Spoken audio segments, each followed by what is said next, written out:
Are you happy?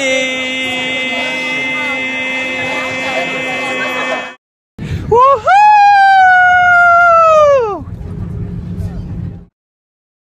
Read this. I do. She said yes! Man and wife. My little macaron baby!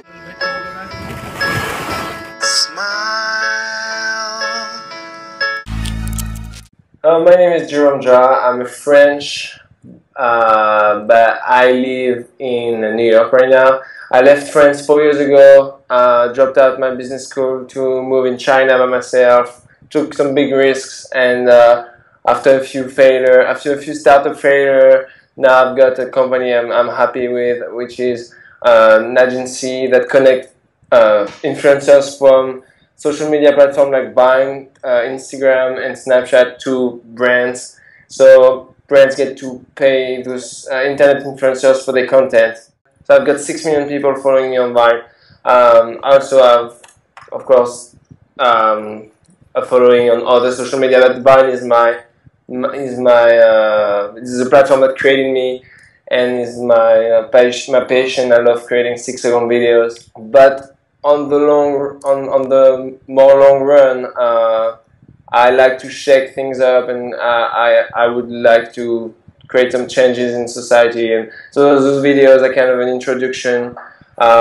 Sometimes with comedy I can point at what's not really working today in society, and people laugh at this, but yet it might create some changes in their head. So that's why I like this comedy. But yeah, I have some big dreams. Business school should be seen as a tool. If you use it and you make full use of it, you can learn from it. But 99% of the people in business schools and colleges in general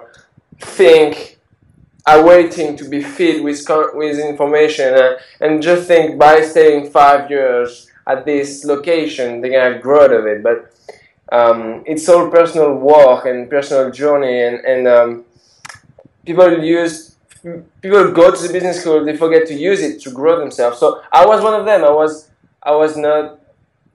not going to the extra classes. I was not listening to the teacher. So the reason why I moved to China is because I had so much pressure from my teachers and my parents and my classmates that were telling me that I was going to be a failure for dropping out, that I said I knew by hearing that I would become a failure. So the only option was going far away from them, creating a new mindset for myself.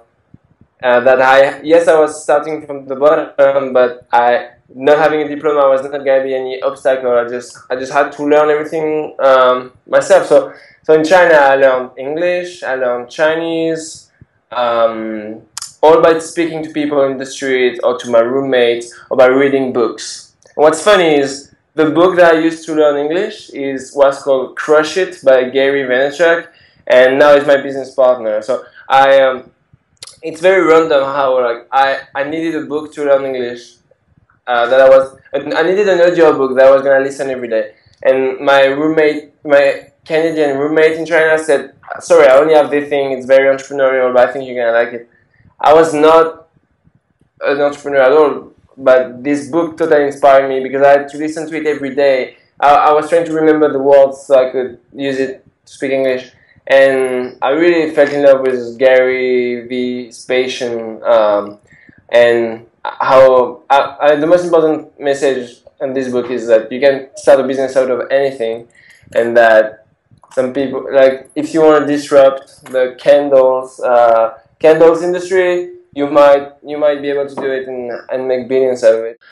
Matter of fact, when we launched the startup a year ago with Gary, everybody said that was the most stupid idea. That was the stupidest startup of the month. That was what newspapers were calling it. And today, this year, we're distributing $4 million worth of revenue to the talent. I would love to be a comfort zone breaker teacher. I would every beginning of week, I would tell the students to choose one fear that they have, and that would have to be personal for all of them, and then they would all have to come up with a recipe on how to break this fear this week. So if you're afraid of other people's opinion, then you should probably dress up like a giant peanut and dance in the street. Whatever is your fear, just break it by doing it. And so that's what I did in China, then in Canada. That's what I did for the next 3 years after dropping out. I dropped out 4 years ago. The 3 years after my dropout, I just broke my fears one by one, and it opened so many doors for me, because once you're not afraid of, once you have less fears, you have more possibilities in life. You can reverse this and spread positivity around by one person is super happy, then make a lot of videos about him, and a lot of people are gonna feel like they have a happy friend, and like, if highlighting negativity can create a negative world, then highlighting positivity can create a positive world. Wow.